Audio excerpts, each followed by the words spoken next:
Before you dial the phone, I want to give you a few tips and secrets that I think will help you to have more success in your scheduling activities.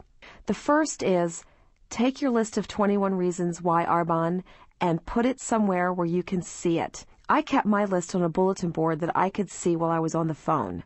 This visual helped me to stay focused on what I was offering others and to stay in a place of gratitude. Stand up when you talk. You'll have more energy, and as a result, you will transfer your enthusiasm. Be prepared with what you're going to say. Preparation equals confidence.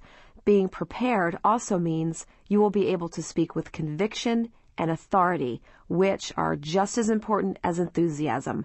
Just remember the acronym ACE, which stands for authority, conviction, and enthusiasm.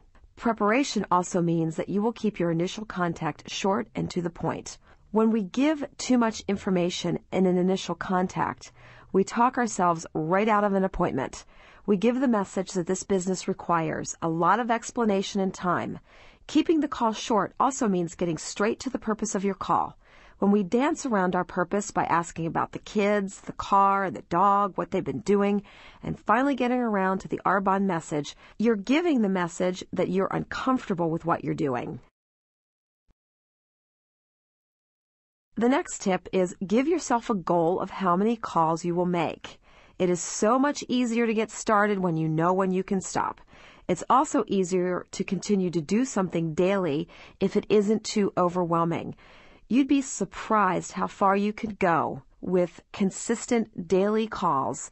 5 to 10 calls a day can build a huge organization, but it's the daily and consistent effort that is important. The next thought that can help you to reach your goals and have a full calendar is detach from the outcome. Activity, not the result, is what is most important. This business is a lot like skiing. You can't get good doing it once in a while. You get good by doing it consistently. At the beginning of your business, you're going to need to practice. And if your outcome is the gauge of how well you're doing, you're going to struggle daily to get on the phone. By doing what we know works consistently, you will get results. I can tell you from my own personal experience, those you call may not be interested now, but they will be. Many people who didn't want to join me at first called me down the road to say, I'm ready to take a closer look. They wouldn't have been able to do this if they didn't know about the opportunity. So just don't worry about the result you're going to get.